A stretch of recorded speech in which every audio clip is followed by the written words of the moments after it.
Welcome to the Primo's Musings podcast.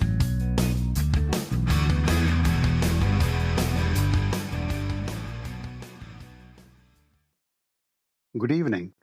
I know the US Open is going in full flow, but I've been doing the previews for each division in the NFL. The NFL season starts next Thursday with Kansas City taking on Baltimore Ravens, rematch of the AFC championships, where Kansas City went all the way to Baltimore and beat the Ravens and on their way to winning a Super Bowl title, their second straight Super Bowl title. So we come back to this division where we are going to look at if the Raiders, Broncos, or the Chargers can dethrone Kansas City. But Kansas City is still the team to beat in that division. As long as Patrick Mahomes is there, and Andy Reid, it's going to be very, very difficult for any team to dethrone them. I think um, they are the best team in the NFL. They After they started, their offensive line has showed up, and that definitely has helped Mahomes, just like it helps every other quarterback. They also added a veteran, Marquise Brown. They did trade up in the first round, get a speedy receiver, Xavier Worthy. They just picked up Juju Smith-Schuster, who was released by the Patriots. And they also signed Mecole Hardman. And they still have Rashee Rice as well. So, I mean, they are totally locked and loaded on the offensive side of things. But on the defensive side, they did lose Jarius Sneed, but they have all the pieces of the Super Bowl uh, team, the back-to-back teams back. So I don't know if you know if other teams can. I would say stay with the Chiefs in that division. They are definitely are going to be on top of the not just the division, but also in the AFC and in the NFL. I think they are the best team in the NFL right now. Um, and let's get to the Raiders. And I know the Raiders started with Aiden O'Connell last year. The good news is that they signed um, their coach to a long-term deal. Um, and then the starting quarterback for the Raiders went to Gardner Minshew, who was started in Jacksonville, went to Eagles, and been going around. But finally, I think it's Minshew with Aiden O'Connell just watching and learning this year, unless he can um, play better than Gardner Minshew. Um, Josh Jacobs is gone. He's no longer with the Raiders. He's now with Green Bay. So Zamir White is their running back. And with Jacobs, he missed a lot of games last year, so they've leaned on a light. So I think it made sense for them to move on from him.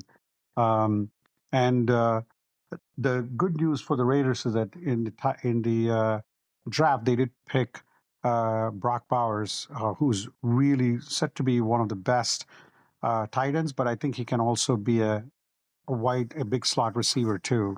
So they would just line him out wide and behind the quarterback, and then it's almost like a Kittle kind of thing. I think he's a good blocker too. So um, again, he played tight end in college, but I think he also played more like a wide receiver.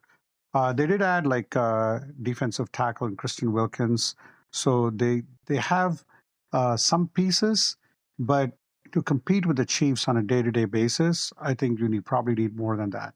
Um, Having the coach sign for a long-term deal, Antonio Pierce, I think it's a good thing for them. But I'll get to who finishes where in the division soon. The next one is Broncos. They're very, very interesting because they moved on from Russell Wilson. They got Bo Nix, and Peyton um, thinks that he's very confident. I mean, he's a little older, a quarterback too, 24 years old. Peyton's big on Nix, and he thinks that he could be a week one starter, like he said, and that's what he is. And he is, I think that's a good news for Denver. Um, and then one thing is that the defense is something that they have struggled with. The defense was pretty putrid last year. They finished 27th in points allowed and 29 in yards allowed. They gave up 70 points to the Dolphins. That was definitely an outlier, but that's a reality of that. But they did have a new defensive backs coach, and and let's see if the secondary can step up. And again, they're in the same boat like the Raiders. They do have a good on the offensive side. They do have like Javonte Williams, who had last year he averaged like 3.6 yards last year, um, and I think McLaughlin. I think that's the guy uh, who could uh, who could be the main running back. He could play a very valuable role there. We'll see what happens to Denver. I think it could be a growing pains here because it's with a new quarterback. You can never expect them to start out of the gate. Uh, but I think it's going to be learning, pains in Denver as well. But we'll see where they finish, and I'll get back to that. Now the Chargers, interesting. Um, they moved on from Brandon Staley, and then Jim Harbaugh from Michigan is now the new coach. Let's see if he can turn that around. The defense was almost pathetic. They gave up eighth most, I think, points and fifth most yards in the league. So having a good quarterback like Justin Herbert is not good enough because if your defense can't hold the other team, they're going to be in a lot of trouble. Um, they do have new defensive coordinator as well, another Michigan guy, Jesse Minter, who actually oversaw like the Ravens secondary in 2020. So that bodes well for the Chargers. And one of the things is that Austin Eckler is gone. Um, I do think that they picked up J.K. Dobbins and Gus Edwards um, with the offensive coordinator Greg Roman, so that's a positive for them. I think probably Gus Edwards starts over J.K. Dobbins, but it's they did draft another. I think they'll have a rookie Kimani Vidal too. The other thing is that they did lose on the wide receiver side. They did lose Keenan Allen to Chicago and Mike Williams as well. So they did pick up Lad McConkey, who seems very polished route runner for Justin Herbert. And they did trade it up for him. So I think they probably think very highly of him. So they don't have Staley. They have a new culture. They've added some additions. Um, I think based on what I see in this division right now, I do see the Kansas City Chiefs. They're going to probably win 14 or 15 games, 14 or 15-2 or 14-3. I put the Chargers at about 9 wins, 9-8 or something like that. And then followed by, um, I think I'll put the Raiders a little higher. Only reason being is that Nix is a rookie quarterback. And again, I don't think he's going to be developing against with Sean Payton. I think year two will be much better. I see the Raiders winning about 7 or 8 games, and then I see the Broncos at 5 or 6. But again, it's having a rookie quarterback will definitely be tough for Denver to leap over Chargers or Raiders at this point. Who knows? I mean, he could turn out to be really good, and then they could leapfrog over these two teams. But Kansas City is a team to beat.